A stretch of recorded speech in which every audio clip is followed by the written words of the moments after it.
Olá, seja bem-vindo a mais um episódio do nosso podcast Biblioteca Pão Diário. Nosso podcast em que a gente comenta sobre os itens do nosso acervo aqui em Publicações Diário. Hoje, a nossa conversa vai ser sobre o Rendição Absoluta, do Andrew Murray. Você já conhece essa obra? Daqui a pouquinho a gente vai receber a nossa convidada e vamos poder falar um pouco mais sobre essa obra e o impacto do trabalho dessa obra e desse autor nas nossas vidas e na igreja como um todo, certo? Você sabe que você pode encontrar Rendição Absoluta e os nossos outros títulos na nossa loja. A nossa loja que você consegue encontrar no nosso site, publicaçõespãodiario.com.br. E acompanhe a gente também nas nossas redes. Você já nos segue por lá? Nós estamos no Instagram, @Publicações Pão Diário, no Facebook, Pão Diário Oficial, e também no YouTube, Publicações Pão Diário. Venha conosco, então, para conhecer os nossos títulos, esse e outros mais. E hoje, a gente vai falar sobre o livro Rendição Absoluta, que a gente já comentou aqui. E a gente vai receber a Daisy. Daisy, você está aí? Estou aqui. Tudo bom, Marília? Obrigada por me receber, obrigada pelo convite mais uma vez para falar de um livro, mais um livro maravilhoso, né, de Publicações Pão Diário. Bom dia! Bom dia! Bom, né? A gente agora Pra é bom gente. dia. Não sei que hora que o pessoal está ouvindo, né? Esse episódio, que ele entra ao ar na quinta-noite, mas podcast é isso, né? Ele fica lá. Bom, Deise, eu queria perguntar para você, então, sobre o que o livro Rendição Absoluta fala? O nome dele, realmente ele entrega todo o spoiler do livro, né? Rendição absoluta. Mas é interessante, logo no começo, eu não sei se eu posso ler, tem aqui na página 10, o Andrew Murray, ele fala como ele teve iniciativa de escrever esse livro, né? O que foi que provocou ele para falar desse tema rendição absoluta? Porque não é um tema raro, ele não é um tema inédito, mas houve alguma coisa que o motivou. Eu posso ler esse Claro! pedacinho aqui? É? Ok. Então vamos lá. Rendição absoluta. Permita-me dizer-lhe de onde tirei essas palavras. Eu mesmo as usei com frequência e você já as ouviu inúmeras vezes. Porém, certa vez, na Escócia, eu estava em um grupo no qual conversávamos acerca da condição da Igreja de Cristo e de qual era a grande necessidade da Igreja e dos cristãos. Só um breve comentário aqui. Isso aqui foi escrito no final do século XIX, né? Veja que essas conversas sobre o estado da Igreja não é uma coisa do nosso tempo, né? Havia nesse grupo um líder piedoso muito envolvido com o treinamento de obreiros e lhe perguntei qual seria a grande necessidade da igreja e a mensagem que deveria ser pregada. Ele respondeu muito calmamente, de maneira simples e determinada: somente a rendição absoluta a Deus. Essas palavras me impressionaram como nunca.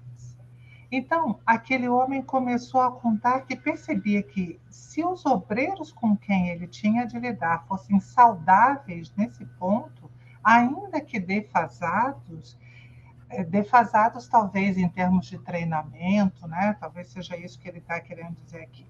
Eles estariam dispostos a ser ensinados e ajudados e sempre melhorariam. Os não saudáveis, porém, frequentemente desistem e abandonam a obra. Então, eu achei bem interessante que foi dentro dessa conversa de o que está faltando para a igreja, como que a gente pode corrigir os problemas da igreja, né? Que veio essa ideia de meditar, claro que ele primeiro teve que fazer isso, e depois de escrever o livro também, né? E Sim. tem uma fase da vida dele que ele perde a voz. Teve uma infecção de garganta, né? Isso eu estou falando do autor mesmo. Então, ele perdeu a voz. Então, ele era um comunicador do evangelho e ele tinha perdido o principal instrumento dele.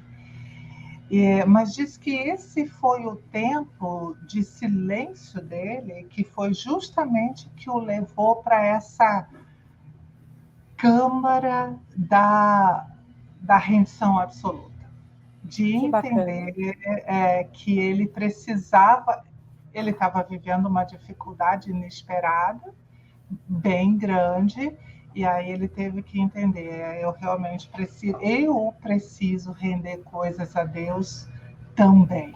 Então foi bem interessante essa conexão histórica até também. Que legal. Você vê que faz todo sentido, né? Que aquilo que ele escreveu há mais de 100 anos, né, se aplica tanto à igreja daquela época quanto à igreja de hoje, porque acho que essa nossa insuficiência, a gente nunca tem tudo, a gente não está perfeito, a gente não tem todos os recursos, a gente não tem todas as habilidades, né? A gente tem as nossas lutas com o pecado e tudo mais, mas isso não nos coloca, né, como ele coloca aqui, não é isso que vai fazer você ser um obreiro ruim, ou você ser um servo do Senhor ruim. Na verdade, o que faz de você ser um servo bom, apesar de tudo, apesar de você, é você se render ao Senhor. Agora, você pode ser o talentoso, o incrível, o que está por cima, mas se você não se rende ao Senhor, você não é um servo saudável, né? Você não é um obreiro saudável. Realmente, né? Você vê que o título entrega porque é o da conversa toda, né? É a rendição absoluta, né?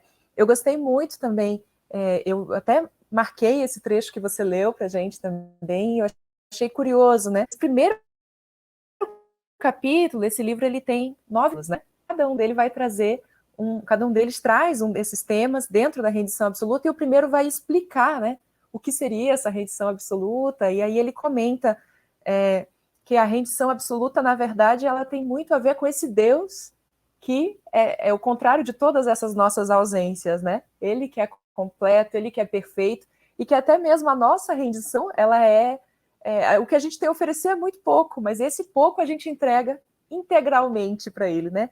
E ele vai dizer, não, é Deus que espera a sua rendição, que realiza, que aceita, que mantém.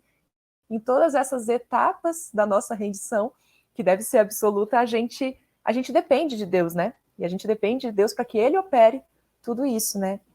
Você comentou alguma coisa já sobre...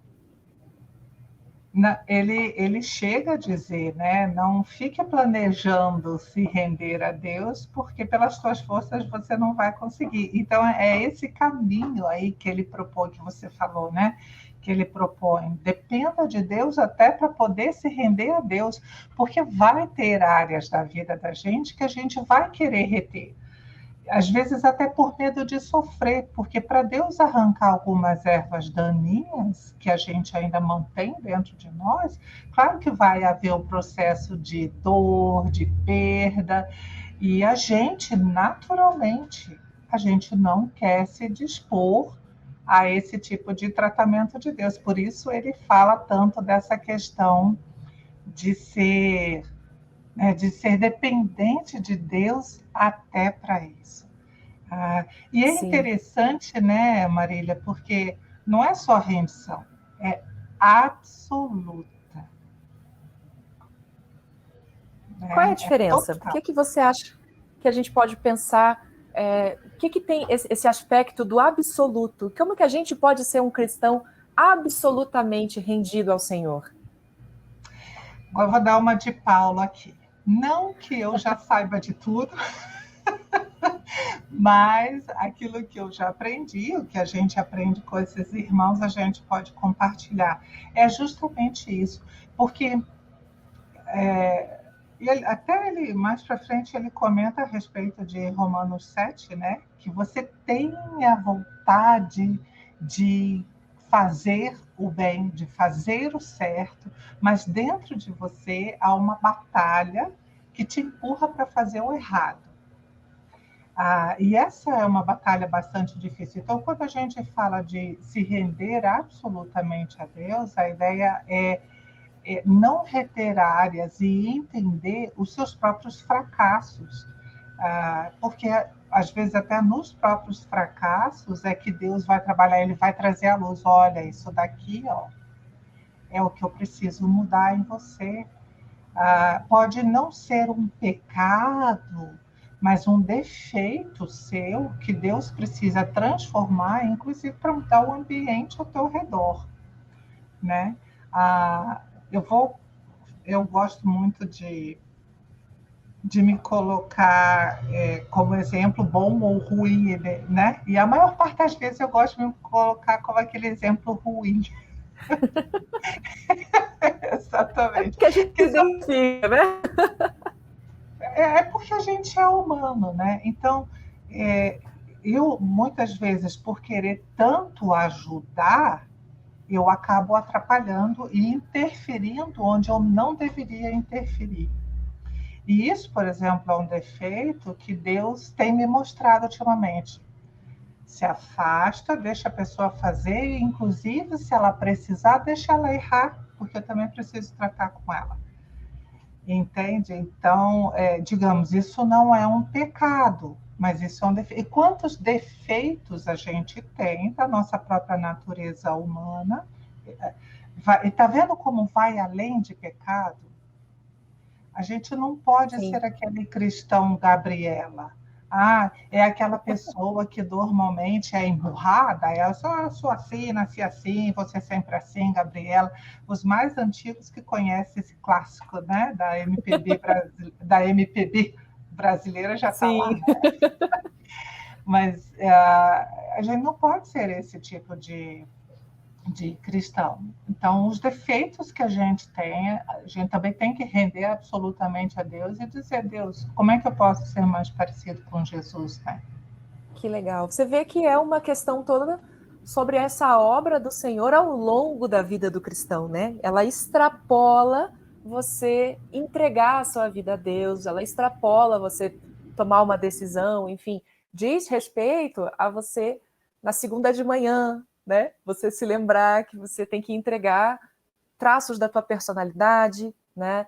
Positivos ou negativos, né? Às vezes você vê gente que tem uma habilidade muito grande, a pessoa tem uma atitude de não querer render isso, digamos, no serviço na igreja ou no serviço para os outros, é aquela história do talento enterrado, né?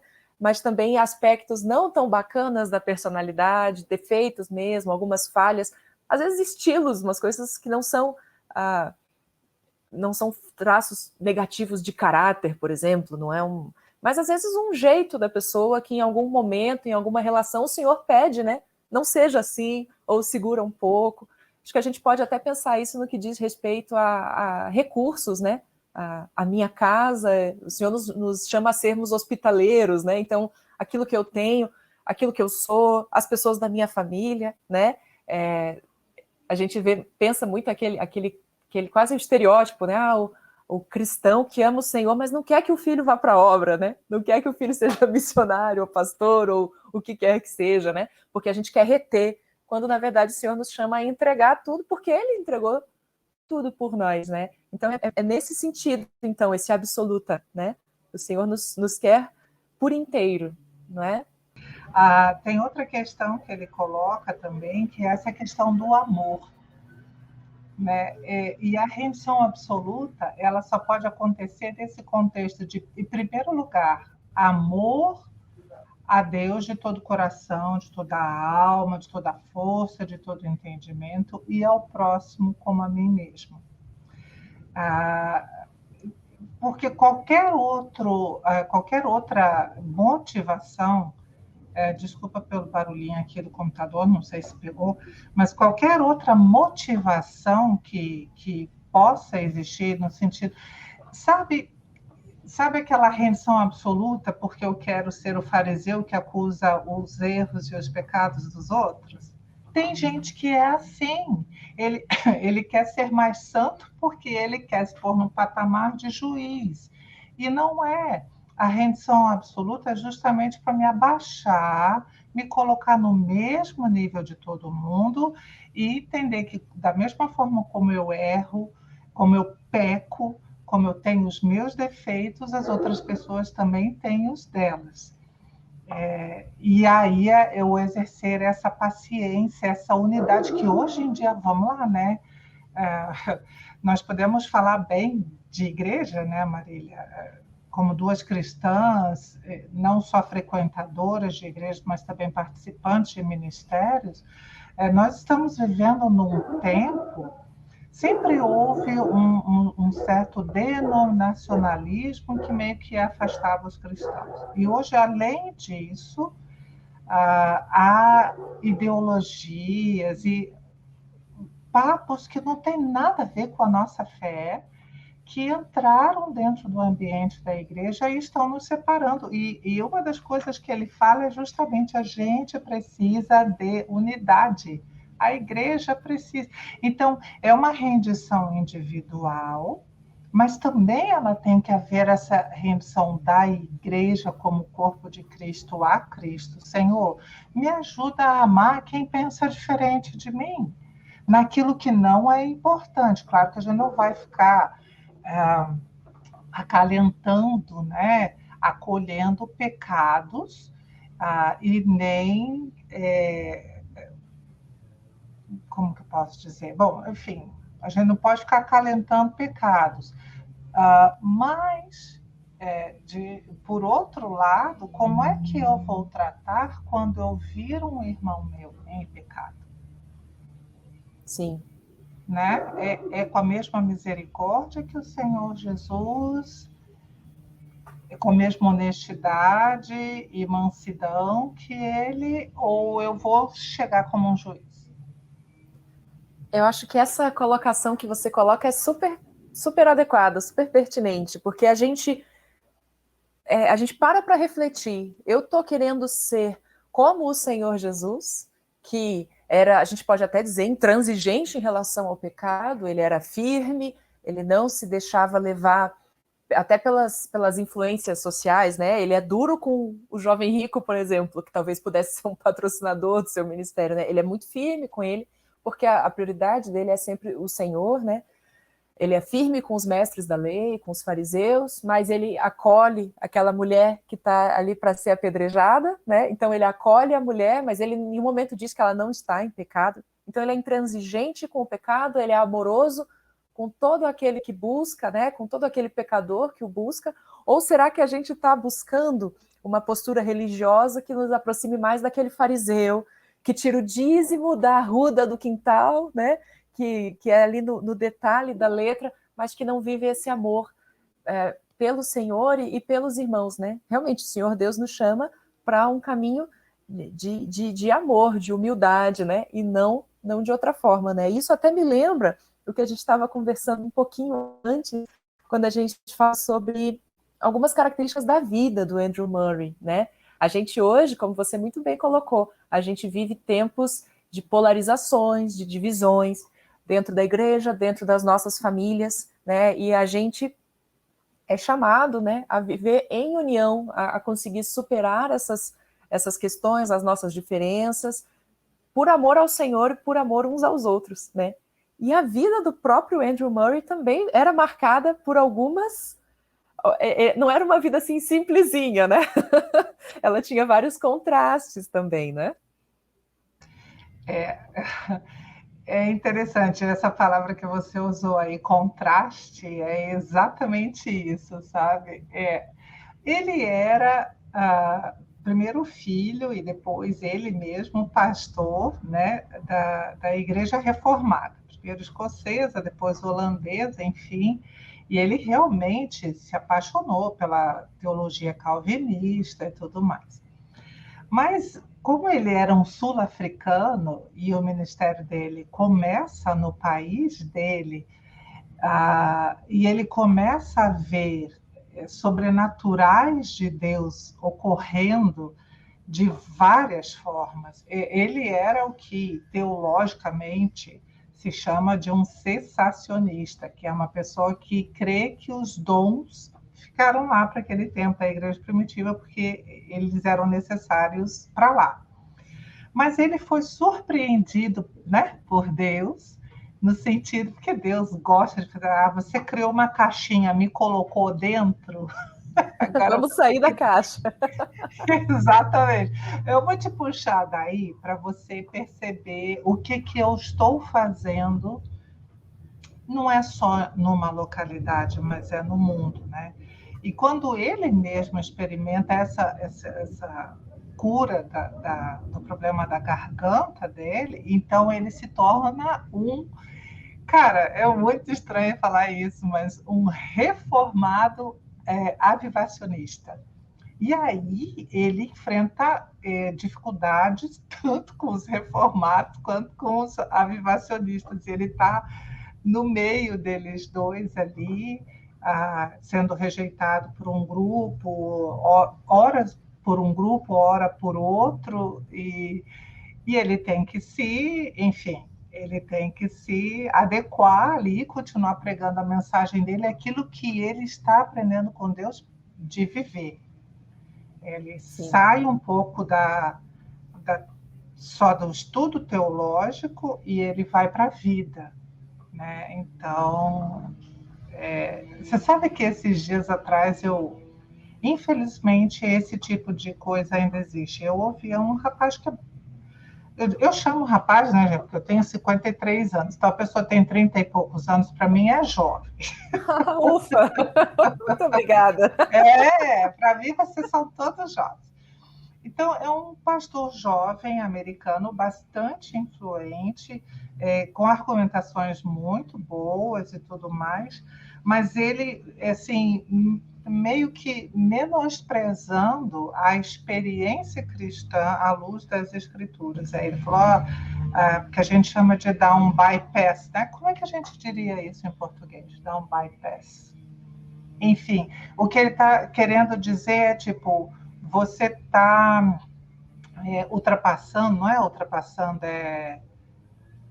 Extrapolando? Enfim, é isso. Talvez extrapolando seja a melhor palavra.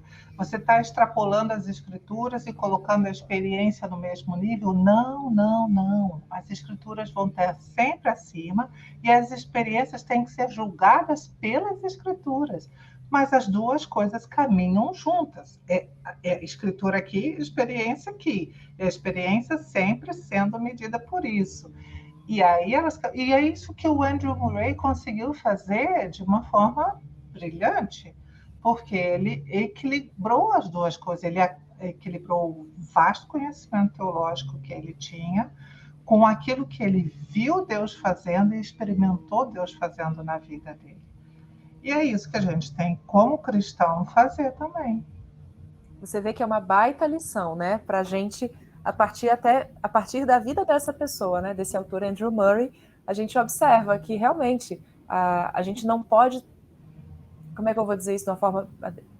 A gente observa que a gente não pode colocar, talvez, alguns partidarismos, algumas tradições, algumas convicções intelectuais que a gente tem, acima daquilo que o Senhor pode vir a fazer, né? Então a gente vê que ele tinha todo um quadro teológico muito bem aderido, né? Que ele estava muito adepto daquilo, mas o Senhor foi maior do que isso.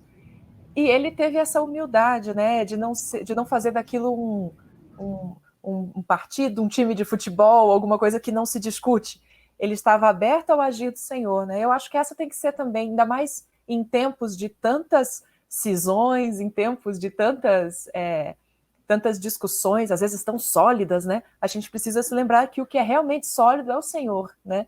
E a nossa experiência com o Senhor, a partir daquilo que está revelado na palavra, a partir daquilo que Ele nos permite experimentar, sim, mas se em algum momento o Senhor traz para mim, seja através do estudo da palavra, seja no meu relacionamento com Ele, naquilo que Ele me ensina, né? Alguma coisa que vai contra o que eu pensava, né? Se o Senhor traz algo de novo, eu tenho que rever a mim e não rever o Senhor, né? Então a gente vê isso nessa postura dele também, né? Que com certeza impactou ali também quem convivia com ele, né? A gente vê que ele não, apesar de todos esses embates, ele não para o trabalho, né? Ele não fala, então cansei, igreja é uma coisa muito cansativa, ninguém me aceita, eu vou ficar aqui na minha poltrona, lendo meu livro com a minha família. Você vê que ele não interrompe, né? Ele mantém ainda o seu ministério, né? Isso é legal, né? Você vê que ele não se magoa, vamos dizer assim. E isso é o traço da rendição absoluta. As duas coisas que você falou aí, que são fatos da vida desse homem, são traços de que ele realmente era uma pessoa absolutamente rendida a Deus. que ele não pôs a teologia e o conhecimento dele acima daquilo que Deus ainda fala com ele. Né? E olha, tem algumas pessoas que são meio radicais ainda hoje, em ler até em termos de rejeição, ler autores como esse, eu não sei porque eles realmente ou leem já todo armados de crítica. E eu não acho que a gente tem que ler qualquer livro acriticamente. Eu não sou obrigada a concordar 100% com Agostinho, eu não sou obrigada a concordar 100% com Calvino, com Armínio, seja lá com John Wesley e com Andrew Murray. Eu não sou obrigada. Então, você pode fazer, sim, uma leitura crítica, mas tem coisas que você pode dizer, cara, eu acho que eu preciso aprender isso aqui. E tem coisa boa aqui para mim que... E isso é um traço de rendição absoluta. É tipo, não vou me fechar no meu sistema. E o que Deus quer falar comigo através disso? E a outra coisa que você falou, que também é outro traço de rendição absoluta na vida dele, é que justamente, apesar da oposição de dois lados, ele não desistiu.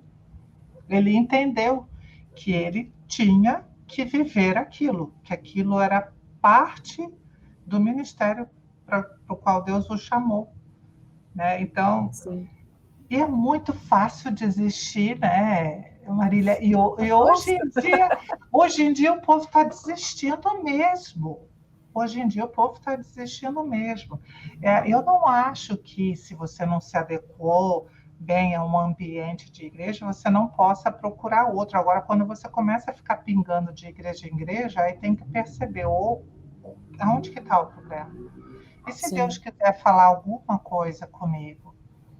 Entendeu? E me transformar. Será que eu consigo? Ontem eu li o relato de um irmão que é calvinista e está numa igreja pentecostal e está feliz da vida entre os irmãos pentecostais. Falei, olha, que Porque é bênção. como Deus opera, né? Deus é maior, como você falou antes, do que as nossas caixas, né? E no final do dia, a nossa rendição absoluta é ao Senhor.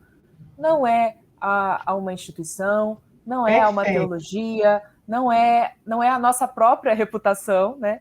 Afinal de contas, se Deus me chamou, vamos pensar o Andrew Murray aqui, Deus me chamou para esse ministério, mas está fazendo mal para a minha reputação eu falar as coisas que o Senhor tem feito. Não, mas então eu vou colocar minha reputação acima de Deus, bota Deus no canto e vou preservar. Não, o Senhor não me chamou nem para minha reputação, nem para o meu conforto. Eu estou rendida a Ele e não a mim, né?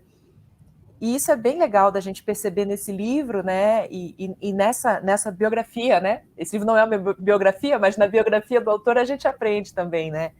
E só voltando a falar um pouco do livro em si, eu queria te perguntar se tem algum trecho, você leu para a gente ali aquele trecho da página 10, tem algum trecho que você achou bacana? Enquanto você abre aí, eu vou dizer que eu gostei demais do estilo desse livro, né? Ali no capítulo 1, eu achei, quando ele vai explicar o que ele entende por redição absoluta, é muito bacana, porque ele começa trazendo um texto da Escritura, que é o texto que ele vai comentar, mas daí depois ele vai fazer umas coisinhas tão cotidianas. Ele falou, olha, a rendição absoluta, imagina uma caneta, que tem duas pessoas tentando escrever com a mesma caneta. A caneta não se rendeu a nenhum dos dois autores, a nenhum dos dois escritores. Imagina uma xícara que está cheia, ela não se rendeu ao bule de chá, então ela não pode servir para aquilo que ela foi criada, né? Então a gente vê esse estilo dele trazendo para umas comparações tão cotidianas, né, que qualquer pessoa ali dentro da congregação dele lá na África do Sul entenderia, né? Então é muito bacana, eu achei muito legal esse estilo próximo mesmo, né? É uma conversinha, né? Parece que ele está conversando com você. Não é nem um estilo de sermão, porque você nem sente ele trovejando do púlpito, né? Ele É está verdade. exatamente o que você falou. Ele está expondo nada contra sermão e trovejar de púlpito, né? Mas o livro não tem esse estilo. Sim. Que fique claro. Você me perguntou se tem trechos que eu gosto, eu separei alguns para hoje, mas claro, né? Não vou Ah, ler tem tudo. alguns. Alguns, tá? Mas eu vou ler um aqui, ele não é tão pequenininho, mas está dentro de uma daquelas coisas que a gente já comentou a respeito enfim, né, deixar Deus transformar. Não é só a questão de pecado, mas de mim mesmo. E, gente, não é novidade. O que ele vai falar aqui não é novidade, mas é uma coisa que eu acho que tem que ser repetida frequentemente. Quando falamos sobre a vida consagrada, que é essa ideia da rendição absoluta, com frequência temos de falar acerca de temperamento e, às vezes, algumas pessoas dizem, você dá muita importância ao temperamento. Não penso que possamos dar demasiada relevância a ele. Pense por um momento em um relógio e no que os seus ponteiros significam. Os ponteiros me dizem o que está dentro do relógio. Se eu vejo que os ponteiros estão parados ou marcando a hora errada, ou que o relógio está lento ou rápido, digo que algo na engrenagem não está funcionando adequadamente. O temperamento é exatamente semelhante à revelação que o relógio fornece do que está correndo dentro dele. O temperamento comprova se o amor de Cristo está ou não enchendo o coração. Essa questão que você falou ali da xícara, né? Muitos acham mais fácil ser santos e felizes na igreja, nas reuniões de oração ou no trabalho diligente e fervoroso para o Senhor, do que na vida diária, com esposa e filhos. Mais fácil ser santo e feliz fora do lar do que dentro dele. Então, Eita. é essa questão de viver de aparência, né? Que você falou, quando eu me preocupo com a minha reputação, então é mais fácil. Se eu me preocupo demasiadamente com a minha reputação, então é mais fácil ser santo fora do que dentro da minha casa, né? Sim.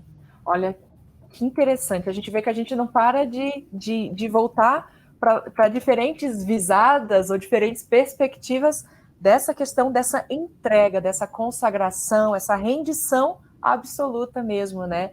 Então, você comentou agora essa questão de como a gente exterioriza, né? Aqui, o Senhor fala isso, a boca fala do que o coração está cheio, as atitudes mostram aquilo que está dentro de nós. E se realmente o nosso coração não estiver rendido integralmente ao Senhor, isso vai aparecer nas nossas relações na igreja, isso vai aparecer nas nossas relações familiares, isso vai aparecer numa certa arrogância, né, na preocupação, talvez demasiada, que a gente dê a uma reputação, ou algum grupo, alguma identidade que a gente tem com as coisas do mundo, e talvez isso seja mais importante do que o Senhor. Enfim, a gente vê como que toda essa reflexão é para nos trazer de volta, né, para o centro. E o centro é a entrega absoluta, a consagração absoluta ao Senhor, né? Deise, muito obrigada, viu, pelas tuas reflexões, esses trechos que você destacou. Pena que a gente não conseguiu ler todos eles agora, mas daí depois a gente fecha aqui a câmera e você me conta depois. A gente continua essa conversa, né? E muito obrigada pela tua participação com a gente hoje. Imagina, obrigada mais uma vez pelo convite. Bem no final, a voz vai falar, né? Obrigada mais uma vez pelo convite. É um prazer falar sobre um assunto como esse. E assim, nós não estamos naquela posição de dizer para ninguém, você precisa disso. A nossa posição é nós precisamos disso, né? Nos incluindo. Eu ainda tenho muita coisa para Deus trabalhar e para render para Ele, né? Então, que a gente tome o primeiro passo, que é depender dele para isso, né? Amém. É isso mesmo. Que a gente possa caminhar nessa dependência do Senhor. Bom, esse foi o nosso episódio de hoje do Biblioteca Pão Diário. A gente volta todas as quintas-feiras à noite com um episódio novo. Nosso próximo episódio, a gente vai falar sobre a imitação de Cristo, de Tomás de Kempis. Nos acompanhe nas nossas redes sociais, no YouTube, no Facebook e no Instagram. E também acompanhe o nosso site, publicaçõespãodiário.com. Obrigada, pessoal. É isso. E até mais. Fiquem com Deus.